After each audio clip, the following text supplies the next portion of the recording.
جب اللہ پاک آدم علیہ السلام کو ان کی پوری ذریت کے ساتھ اس زمین میں بھیجنے لگے تو آدم علیہ السلام کے پہلے ایک اور مخلوق ابلیس اور ابلیس کی ذریت کو بھی جنت سے نکال کر کے اللہ کی تجلی گاہ سے نکال کر کے اس زمین میں بھیجا گیا تھا۔ اب بیچارہ انسان بھی یہ ڈرا ہوا تھا کہ اللہ پاک جب ہمیں جنت سے نکال رہے ہیں، آسمان سے نکال رہے ہیں، تو ابلیس تانا دے گا کہ کل مجھے نکالا تھا، آج دیکھو تم کو نکال دیا، ہم و تم دونوں تو برابر ہو گئے۔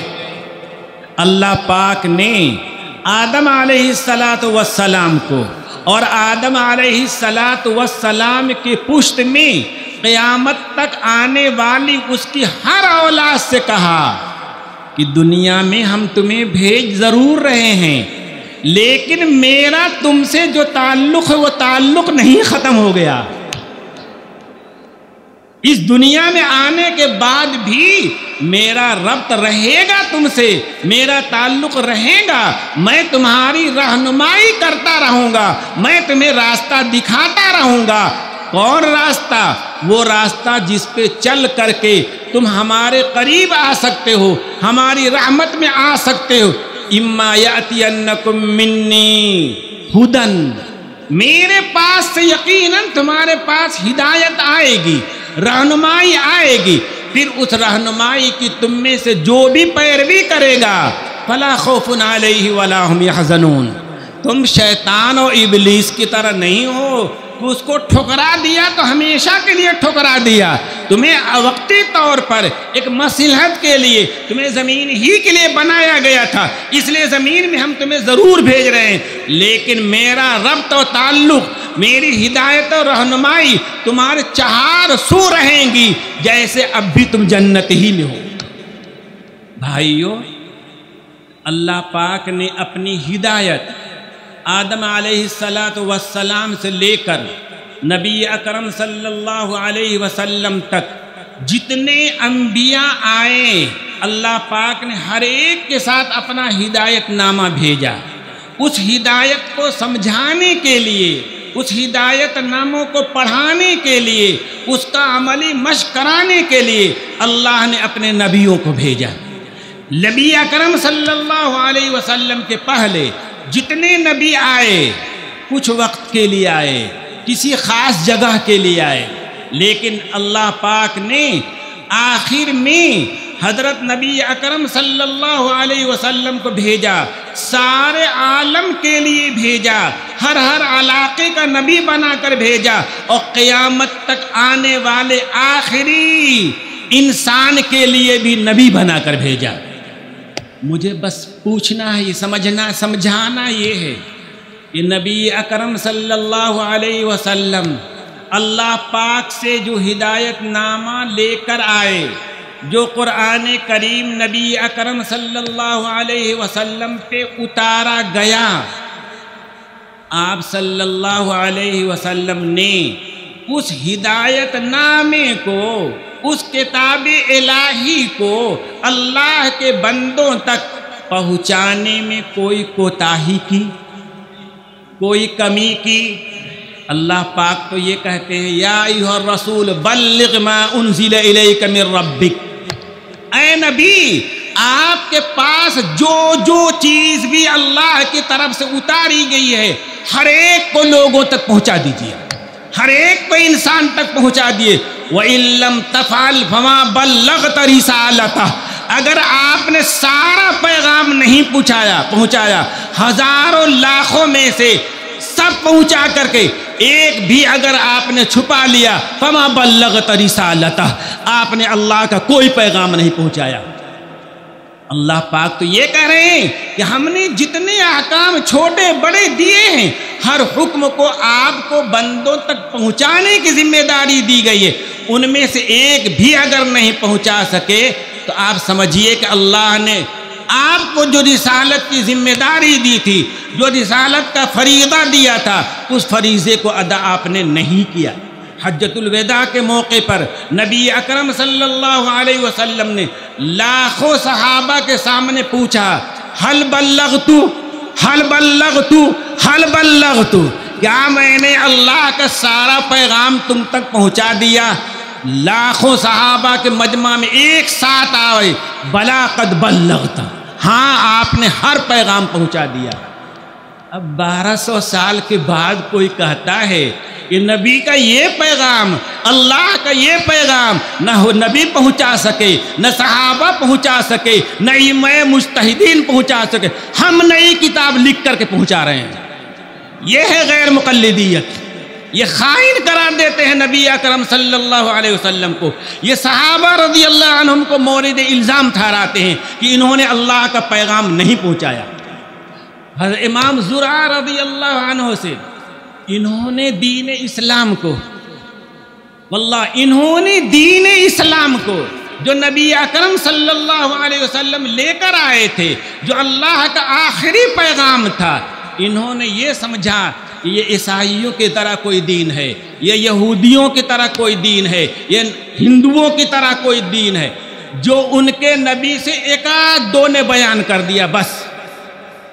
ابو زرعہ رضی اللہ رحمۃ اللہ علیہ سے پوچھا گیا کہ نبی اکرم صلی اللہ علیہ وسلم کی احادیث کو نقل کرنے والے احادیث جو قرآن کریم کی تفسیر ہیں، کچھ اور نہیں ہیں، نبی صلی اللہ علیہ وسلم کی پوری زندگی قرآن کی تفسیر کی سوا کچھ بھی نہیں ہے۔ حضرت عائشہ سے پوچھا گیا کہ نبی اکرم صلی اللہ علیہ وسلم کے اخلاق کیا تھے، عادات کیا تھے، طور طریقہ کیا تھا؟ انہوں نے کہا، اما قرأت القرآن، کیا تم نے قرآن نہیں پڑھا کہ تمہیں مجھ سے پوچھنے کی ضرورت ہے کہ حضور کے اخلاق کیا تھے؟ کان خلقہ القرآن، قرآن ہی آپ کی عادت تھی، قرآن ہی آپ کے اخلاق تھے، قرآن ہی آپ کا قول ہے، قرآن ہی آپ کا فعل ہے، قرآن ہی آپ کی تقریر ہے، سب کچھ قرآن ہی ہے۔ کان القرآن خلقہ، قرآن ہی آپ کا اخلاق تھا۔ نبی اکرم صلی اللہ علیہ وسلم کو اللہ پاک نے 3 ذمہ داریاں دی ہیں۔ ربنا وبعث فیہم رسولا منہم یتلو علیہم آیاتہ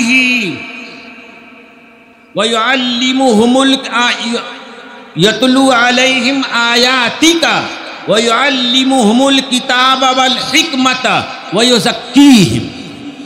ابراہیم علیہ السلام دعا کر رہے ہیں کہ الہ العالمین، میری نسل میں آنے والے انسانوں میں انہی میں سے ایک رسول بھیج دیجئے۔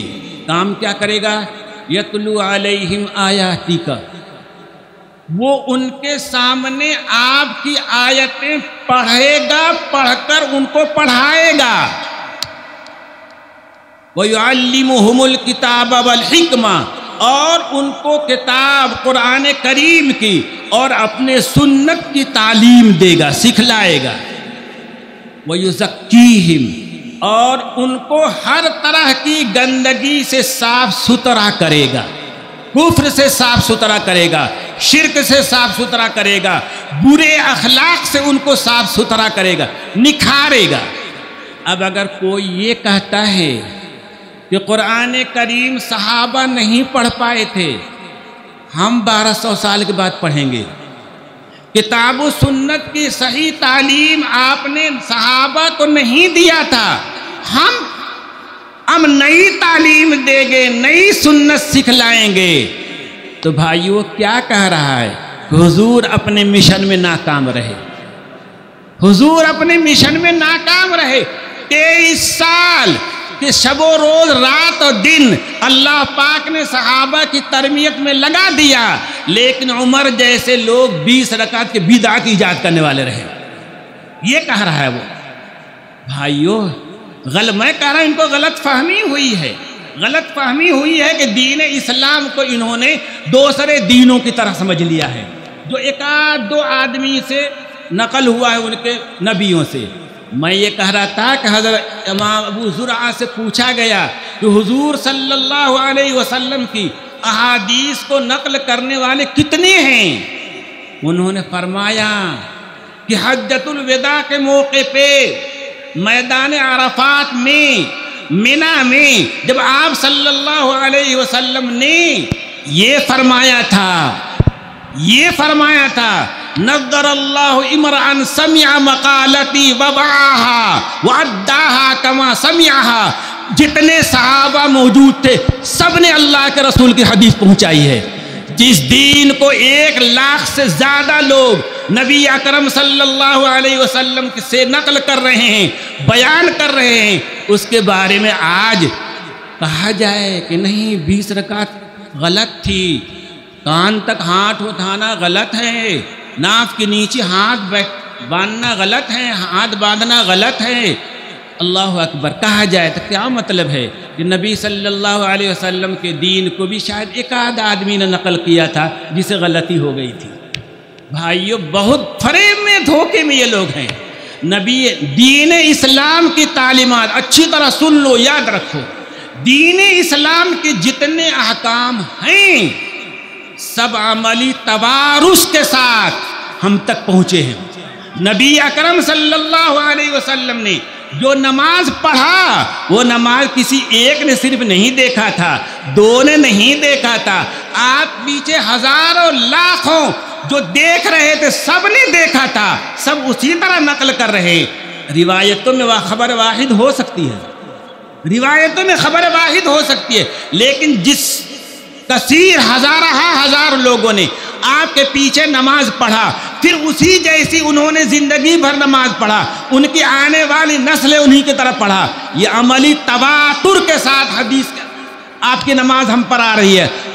زکوٰۃ، روزہ، حج، زکوٰۃ، دین کا ہر حکم بھگرچہ احادیث کی کتابوں میں خبر واحد کے ذریعے ہم تک پہنچا ہے، لیکن نبی اکرم صلی اللہ علیہ وسلم کی ذات کے ساتھ عمل کے تواتر کے ساتھ ہم تک پہنچا ہے۔